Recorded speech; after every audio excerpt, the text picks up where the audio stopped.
This is a clip from the Red Cow Arcade podcast. You travel under the protection of the Red Cow Arcade podcast. I am EJ Massa. I am Frankie Fett. Boba Fett. Hey, mate. Hey, bugger. Because if you go down that dune, you'll be deader than a dead donga's dingo. Dead dingo's donga. I no longer want to fight for the people who are dumb. I don't know. Anyway. That show's getting kind of shitty, huh? We're like heaping its praise. And then we're how quickly we turn. I really enjoyed the first hour and 10 minutes of this movie. Yes. So we're talking about Boba Fett. The Book of Boba Fett. On Disney Plus. We really liked the first two episodes. They were probably more leaning on the second episode, but yeah. Well, the first episode was a good part of the second episode. Yeah. And it's a good little self-contained story about Boba Fett escaping from the Sarlacc pit and Boba getting with wolves. It does dances with wolves with the Tusken Raiders. You've seen Dances with Wolves, right? I haven't seen it since it was released, so I was really young when I saw it. It's like it was directed by Kevin Costner. It's for like 4 hours. Like I know what Dances with Wolves is. Like no, but I don't know that everybody knows that Costner directed it. Like it's a big achievement for him, that movie. And The Postman. Yeah, and The Postman, and I think Dances with Wolves is really strong, but yes. It's that last scene, man. Do you remember the last scene of Dances with Wolves? It's all a fever dream. Like I remember, it's like everyone, and it even happened in Boba Fett. There's the trope is always that there's like a warrior kind of peer of the outsider who is like more than anybody else discriminatory against Jake Sully or whoever. Like you can't come into the tribe. It's always like whoever the alpha young person was. And it's often like normally like a female and or like the tribe leader who's like more open-minded about bringing them in. Mm-hmm. And like that guy's always like, no, they'll betray our ways. And in that movie, that's how it goes. And the guy just gives Costner the cold shoulder like the whole movie, but kind of quietly decides that he's a good dude. And it like, after being like almost silent the whole movie, the end scene as Costner is like leaving the tribe, the guy is like on the top of a mountaintop screaming. He's like, "You are Dances with Wolves. I am, wind in your hair. Do you know that I am your friend? I will never forget you." And it's just like really, really nice. Because for 4 hours, this dude was a dick. 4 hours. And then, he like has this major turnaround where he's like completely in on the friendship. And it's this very like, it's extremely masculine, like this masculine show of affection that is so very earned and took so long to get. It's just it's one of like the best moments in cinema history, in my opinion. Yeah, and the female Tusken Raider is kind of like the equivalent to that here. Yeah. And so anyway, the next two episodes, spoiler alert, I guess, I don't know. But, they're okay, but they go back to kind of like the Mandalorian video game logic where he's amassing his things that he needs to accomplish whatever he's doing. Like, do you give a fuck how he gets his ship back? Not really. Could you not have just like inferred that entire sequence? Yeah, and then of course the internet is kind of up in arms about what is cyberpunk teens on scooters or whatever. All I ever hear about is how they're Power Rangers. And I'm like, is that supposed to be an insult, you motherfuckers? It does seem out of place, but at the same time, this is the same universe with like 1950s diners, and so I can't. Yeah. The question is, the goofiness already exists in the universe, but right. The question is, does this belong in this story? Why is this here? But I gotta tell you,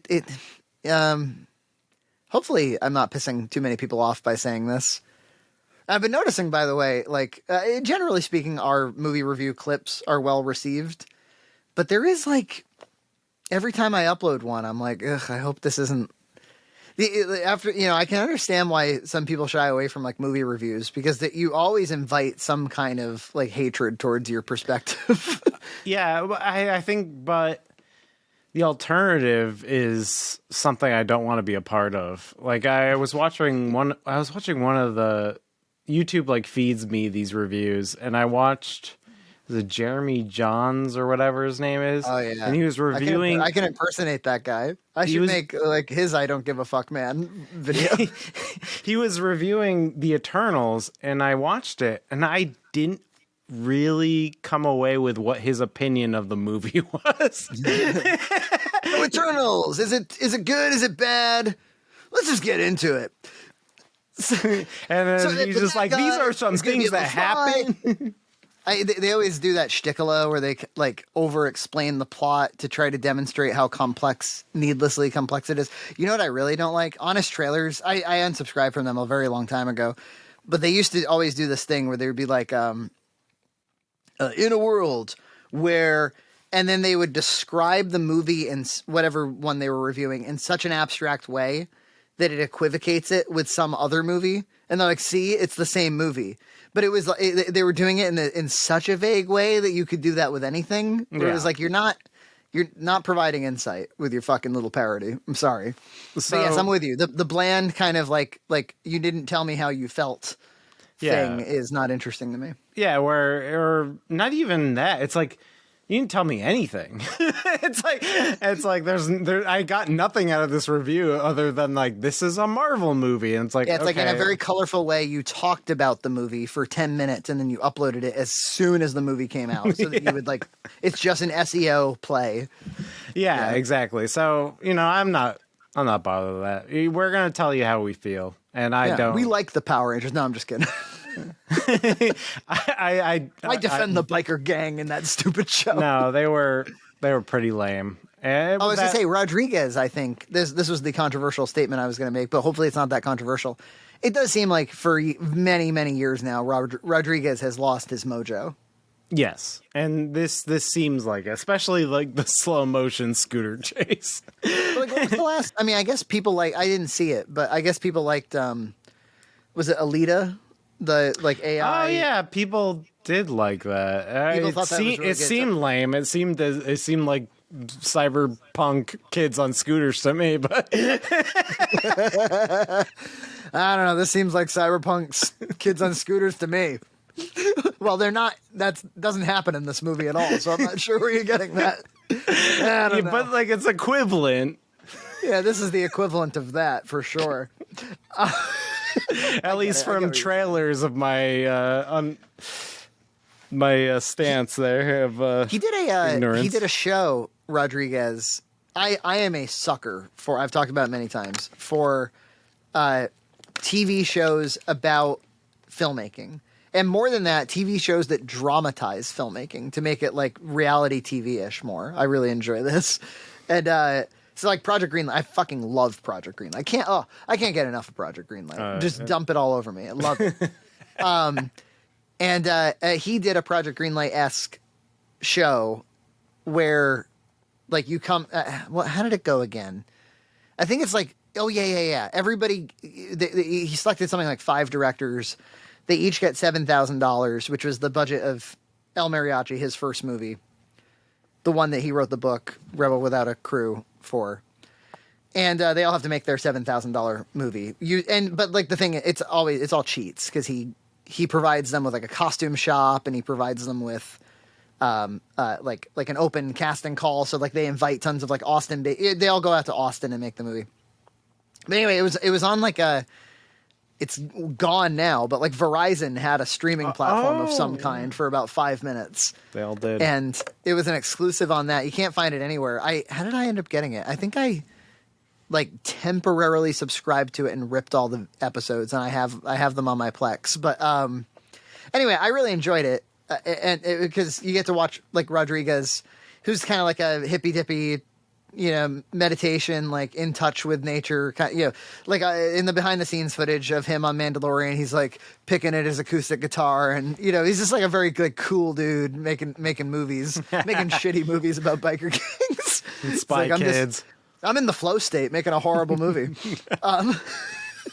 But he it was still nevertheless enlightening to watch him mentor young people who haven't made movies before, because he does seem like he's really in control. Like, he could problem solve for their issues like really quickly, and he could see things they couldn't see, and he has a really good temperament. Like, I bet he would be kind of fun to be around on a set. Yeah. But yeah, I don't know, ever since like Spy Kids or something, he just hasn't made anything all that interesting. Yeah, even like in Sin a City 2 was kind of lame, and like Yeah, and yet like Sin City phoned 1 in. was such a revelation. You know? yeah, and but like Sin City 1, it was all green screen like studio stuff, but there was something else there, that some passion that was still there that I remember he was the through. DP, he did the music, he did a lot of the visual effects. Like, he was this like, you know, he's this really one of a kind auteur in a lot of ways. And And I see this in Book of Boba Fett as well. Like, especially, did he direct the first 2 episodes? he directed the first one and the third first one. one. So he directed the ones that are probably the weakest. Oh, geez, never mind. I won't Yeah. finish that thought. And the second one was directed by somebody named Steph. And the fourth one was directed by some guy I also didn't recognize. And it seems like Favreau wrote all of them. Okay, well, that makes sense. Yeah. So, but still, there is the stink of Rodriguez on all of it, because especially music choices, and there is a little bit more of a, I don't know, an alternate take on the Star Wars universe. Like, I was off to a start that felt, I was like, this is very creative. This is about like a guy who died and is reborn, and he's reborn anew. He has a totally different set of values when he comes out of this thing. And it's just like not at all. And you know, so when people first pushed back on it, we're like, this ain't my Boba Fett. I was kind of like, yeah, it's not, but let's see where it goes. It's interesting. It's creative. It does something with this character. But yeah, to watch it be, you know, episodes 3 and 4, I just thought really did next to nothing. Like, they're not really doing anything with this Wookiee yet. This Rancor thing, I don't know. They still have 3 episodes. Maybe it's very possible they'll come around with something cool, but it feels kind of cheap and weird. yeah, And like this last episode, he wasn't, you know, like the iconography of him in the costume is important. I think there should be an element of like when he's in the costume, he exudes like a certain power that doesn't, and they don't like play with that enough. You know, Yeah. he wasn't in the costume once in episode 4. yeah, it should be his kind of shtick. Alter ego, yeah. And you know, and some of the things that did work were also kind of like things you could infer, like when he was talking about how, yeah, he actually stated like his purpose now. he's like, Yeah, and I could have figured that out. I guess I liked it. I think it's a good mission statement. Like, hey, I've been working for idiots, and like I could do this better. I could you know, bring respectability to these criminal enterprises or something. and it kind of makes sense with his journey that went so far, and he did state that he basically died and was reborn, and you know, it is what it is. But you do understand him a little better, I guess. I'll say this: He spells it out.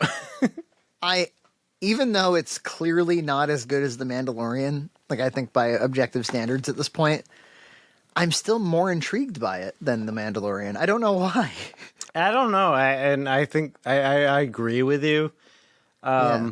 There's some sort of weirdness to it, charisma to it, small stakes of it, maybe. Even though like some of these things feel like a Bethesda game. I feel like I'm playing Fallout 4 or something, where here it's like he goes to the same bar and he like picks up missions, and he goes, you know, he meets the mayor, and then he goes back like to if the you bar. complete this mission, when you go back to the NPCs, they all say different things now. Yeah, and there's a different dialogue trees, and he selected something. It feels a little kind of like how The Mandalorian felt video gamey. This feels video gamey in a different way. Why does Favreau write that way? Like he's Favreau. He's not a video game person. Is he like? Strange. He's not like moonlighting for Bethesda. Is he? I was thinking one thing that's cool about it is Well, one of the reasons that I'm probably more intrigued by it is because it's such a creative idea. I kind of want to watch them. I kind of want to see them stick the landing. Like I'm really like I'm invested in its success. But also I think what's interesting is, they probably could have made $700 million off of a Boba Fett movie, and they were really, really talking about doing that. And there was a James Mangold version and there was a Josh Trank version. And I mean, they were really gonna do Boba Fett when they started this whole thing. And they've harmed the brand so much with terrible sequel trilogy movies that, and questionable Han Solo movies and all this kind of stuff. It is interesting. I think that like if they had released something along these lines as a movie, it would have further hurt Star Wars a lot. Yeah. But as a creative experiment, as a show, it's not going to hurt Star Wars if this doesn't really stick the landing, if people don't really enjoy this ultimately. Like, I think they'll move on to the next thing and be like, all right, well, what else you got? Like, I don't think this will, the stakes are definitely lower for Lucasfilm. And that, I think that's a good thing. It makes me think though, like if they have a cool story about him joining the Tuskens, could you make a 2-part show and then like move on to another 2-part show? Could you ever do that? Like would people, or does that just not drive subscribers enough? Or is it hard to invest in a project that's so brief? Like isn't there more room to be flexible with format on streaming? I think they're going to look for opportunities like that as time goes on, I think. Well, what I do appreciate about the show, even if it is kind of not my bag for these 2 episodes, is you get a lot of good creature design. You get a lot of good, like the Wookiee, and it has a good physical presence. Like even Mandalorian, it felt like a bunch of people in costume. Like, it felt like, when he went to that world with the ATST and it was just like mud people and like rags. Like it was all people. This feels a lot more creaturey. You have the Bantha, you have the Rancor, you have it's a more familiar environment with Mos Espa, Mos Eisley. It's so in more the costumes and physical things. So and maybe because it doesn't have the variety of Mandalorian, they can kind of do that. They can kind of buckle down and give you some more textured experiences. So it might have been a good idea to release like the Ahsoka show first, like do Mandalorian, then do one of your other shows, then maybe Boba Fett, because I imagine that it presents like brand confusion issues to be like the only stories we can tell on Disney Plus involve Mandalorian masks. Like this is the point where you've been like, how come everything's Boba Fett? Fucking Bad Batch, fucking Mandalorian, fucking Boba Fett. Like everything's Boba Fett. Everyone's got Kiwi accents and they're all dressed like Vile from Mega Man X. And so it's the Shovel Knight shows over again.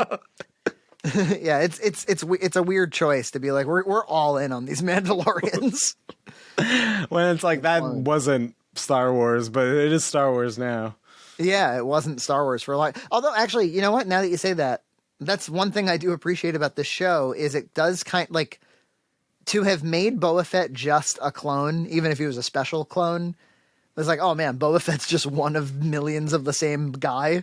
But this show, I think, like it hasn't really done anything with clones. It's kind of like it feels like really distanced him from that whole thing, which is, I think, good for the character. Yeah, and if it feels like Boba Fett, like even though he died and came back, he feels like his own unique character. Yeah. So I'm still rooting for this show. We're watching there's a few series going on, big high profile series going on right now. We'll talk about Peacemaker. We'll talk about Righteous Gemstones. There's other stuff going on too, but this is actually, even though I like some of these other shows better, for some reason, this is the one where I'm like, oh, it's Wednesday. I want to watch, I'm going to see what they did with Boba Fett. I'm like intrigued by what they, and then of course I'm let down each and every time, but well, I wouldn't say each and every time, but it's definitely, we're in the middle of the season and it feels like the middle of the season. You ever see that Star Wars theory guy on YouTube? No. You ever hear about him? He's, he's got a huge Star Wars fan following on YouTube. It's like 2 million subs or something like that. he does watch parties and he does in-depth videos about, I mean, it's crazy. Like the lore and the fandom. Yeah, he'll be like, okay, here's like the legacy canon timeline. It's like an hour summarized. Here's the God bless him. canon timeline summarized. It's like an hour. It goes Knights of the Old Republic and long before he knows everything about Star Wars. This guy's crazy. And he loves the prequels. He's crazy about the prequels. And he's crazy about the originals. He's crazy about Luke Skywalker. He fucking hates the sequel trilogy. Wow. And certainly the last two.